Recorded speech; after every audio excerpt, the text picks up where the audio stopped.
So, good morning, dear students. Today we are going to deal with physical properties and chemical properties of amino acids. So far, till the last class, we have discussed different aspects in amino acids. We have discussed what are amino acids and different classifications of amino acids based on the amino group that is present, and also based on the number of amino groups and carboxylic group that are present also we have discussed. Next we have discussed another important topic was essential and non-essential amino acids, and very important topic of amino acid is Zwitter ion and isoelectric point we have discussed. We also have seen the synthesis, different ways and different methods of preparation of amino acids. Preparation of amino acids from carboxylic acid, preparation of amino acids from Strecker's synthesis, preparation of amino acids through Gabriel-Calimide synthesis, malonic ester and aldehyde and ketonic acids. Okay, these are some important methods of preparation of amino acids. Now we are going to see the properties of amino acids. Whenever we discuss the properties of amino acids, in the chemistry we have to discuss both physical and chemical properties of amino acids. Whenever we say physical properties of any substance or any matter, we will be discussing what are they look like, what is their appearance, color and state of matter, what are their melting and boiling points, what are their solubilities, and what are they, how they exist in aqueous solutions and their dipole moments. And these are the some important physical properties for each and every substance you have to discuss. So when you come to the case of amino acids are colorless crystalline solids. That means they are colorless, and amino acids are always present in the crystalline solid form. They have high melting points. You know what is the melting point? A point at which a solid substance becomes a liquid. That is called melting point. Okay, then they are soluble in polar solvents like water. Water is a polar solvent. What do you mean by polar solvent? Polar solvent means a solvent which has both positive and negative charges simultaneously. Okay, so water, if you take water H2O, H2O has H plus and OH minus. So these amino acids actually which are having a general formula such as NH2, CH2, COOH. That means you know in the isoelectric point we have seen amino acids also are having both positive and negative charge. That is the Zwitter ion. Do you remember the Zwitter ion what we have discussed? In the Zwitter ion we have both positive and negative charge coming simultaneously on this amino acid. So automatically the amino acid which is having both positive and negative charge will be soluble only when the solvents having both positive and negative charge. Okay, and they are insoluble in organic solvents like a petroleum ether. Ethanol, if you take it, is suppose C2H5OH. Okay, it is a non-polar solvent. Okay, so it is insoluble in a non-polar solvents. All amino acids except glycine are optically active. Here we have, I think you remember the optical activity what you might have learned in your stereochemistry previous classes. The organic substances which rotate the plane of the polarized light, or the organic substance which have some effect on the light, are called optically active compounds. And the main condition for a molecule to show optical activity is the compound should have, suppose if you take the compound should have 4 different groups. It should be chiral. It should be a chiral or chiral. Okay, these concepts all chiral molecule. Chiral carbon means carbon is attached to four different groups. Carbon is attached to four different groups, and these type of molecules are optically active. These type of molecules are optically active. So you can see these type of molecules. Suppose if you take here, so if you take here alanine has four carbon which is having four different groups. So this is optically active compound. Whereas if you take glycine is not having four different groups. It is not a chiral center. This carbon is not a chiral center, whereas this carbon is a chiral center. So chiral molecules are optically active. Glycine, only glycine has two hydrogens attached to the carbon. So it is not having four different groups. So they are optically inactive. All amino acids are optically active. An important point you should remember is all amino acids are optically active except glycine, which has the chemical formula CH2 NH2COOH. Okay, so except glycine, all amino acids are optically active. Then aqueous solutions of amino acids. We have seen neutral point, isoelectric point. We have seen that amino acids at certain pH, they remain neutral.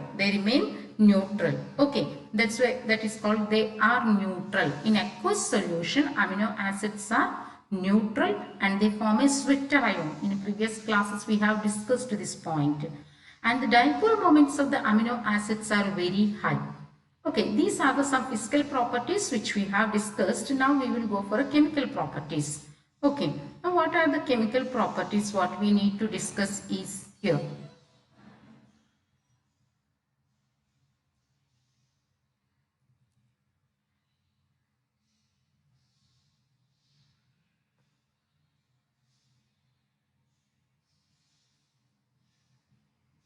Okay, so some chemical properties. What are the chemical properties or chemical reactions of amino acids? Now, amino acid, if you say amino acid, there is amino group and there is an acid group. That means it is a base. Amino is a base. And acid, you know, it is acidic in nature. That means the amino acid will be showing reactions pertaining to both basic group and acidic group.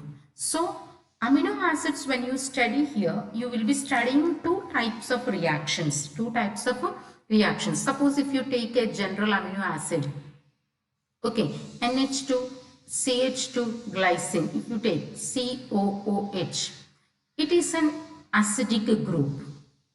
That means all the compounds which can react with the acid will react with the acidic group of the amino acid and they give a different products. Same way if you see here, there is another group, H2 group, H2N or amine group. It is a basic group. That means all the substances which can react with base will react with the NH2 and give different products. So, in chemical properties, you have to study two types. A, reactions at acid, and B, reactions at amine group. So, these are the two important points you should remember.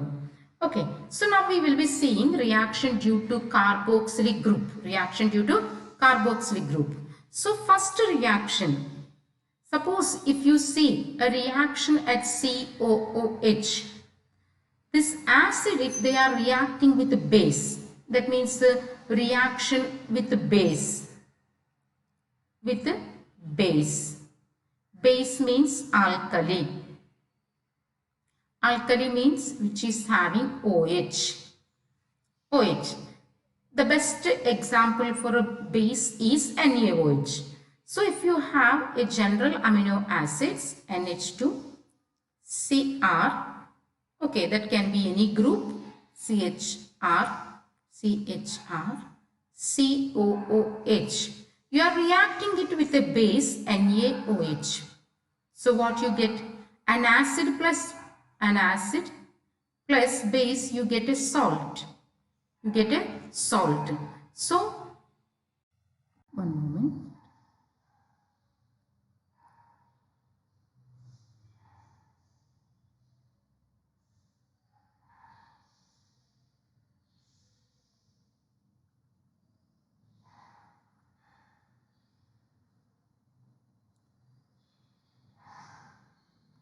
So, if you take an amino acid NH2 to CHR COOH plus NaOH. Automatically you know that an acid plus base you get a salt. So here you get H2N CHR COONA. A salt you will get. Salt. Okay. So this is one. Same way here also you will have a reaction at a base. So for a base, if it is reacting with an acid, you have again a different reaction. That means if you are reacting with a strong acid, H2N CHR COOH plus strong acid is HCl, you get again, what is the formula you get is hydrochloride of alpha amino acid. That means H3N CrHCOOHCl minus. Okay, so this is a salt. Okay, now another important reaction here is, you can see here, if a carboxylic group is treated with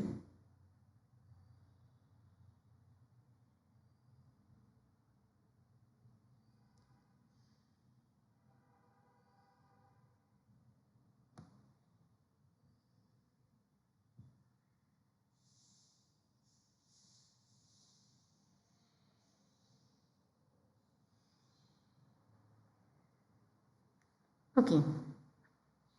Now reduction. You have another thing is reduction. Okay. Reduction at COOH. That means the COOH group is reduced. That means you will get addition of hydrogen. Reduction means it is equal to addition of hydrogen. Okay, the best reducing agent for amino acid is lithium aluminium hydride. Suppose you take an example, same amino acid what we have taken previously, COOH, lithium aluminium hydride. You get hydride ions.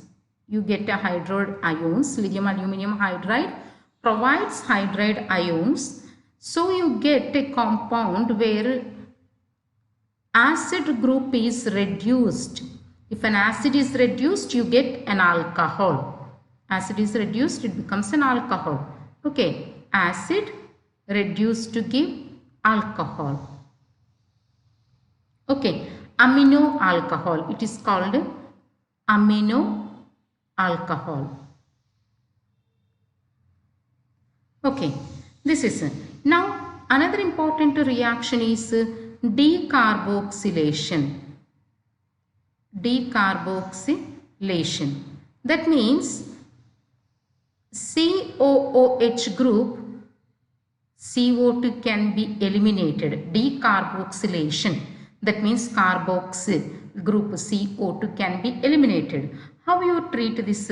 If you treat amino acid if you treat amino acid with barium hydroxide, if you treat amino acid with barium hydroxide, so decarboxylation takes place. That means CO2 will be removed.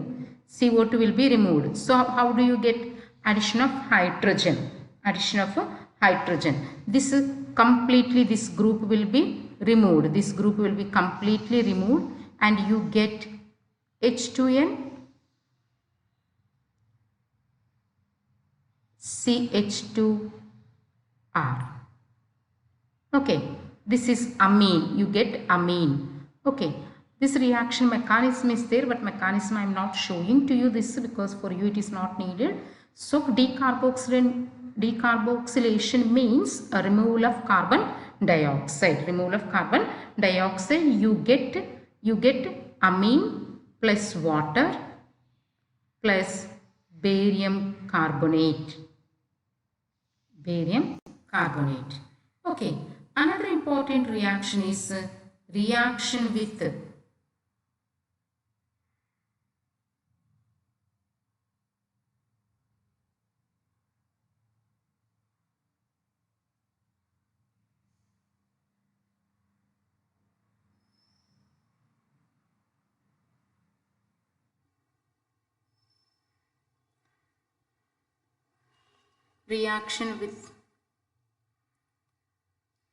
PCl5.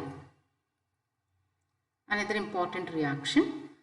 Amino acid is if it is treated with acetyl chloride, with PCl5, it forms hydrochloride of acid, to form a hydrochloride of acid. Okay, so let us see what is this hydrochloride of acid. Okay, suppose if you react amino acid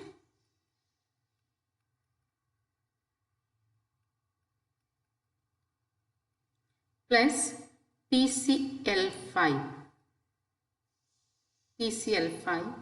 you get amino chloride or hydrochloride of amino acid. Okay, this is I'm just showing this reaction so that you will know something of related to the reactions. Okay, another important reaction is esterification. Very important reaction all of you should learn is esterification. What happens when you treat acid with alcohol? You have acid in the amino acid. You treat with alcohol. You treat with alcohol. You get ester. So that is called esterification. Let us see what is this example. We will be seeing with this example. Okay. Suppose you have an amino acid. Same amino acid, take H2N, Cr, hydrogen COOH plus ethanol. You can take ethanol C2H5OH. Okay. In the presence of an acid, what happens here? You get ester. Ester has a general formula. Ester's general formula is RCOOR. This R can be alkyl group or aryl group. So you get here reaction as Cl minus H3N CHR COOC2H5 plus water. Just an elimination of water is taking place. Suppose if you write this reaction as H2N Cr COOH plus,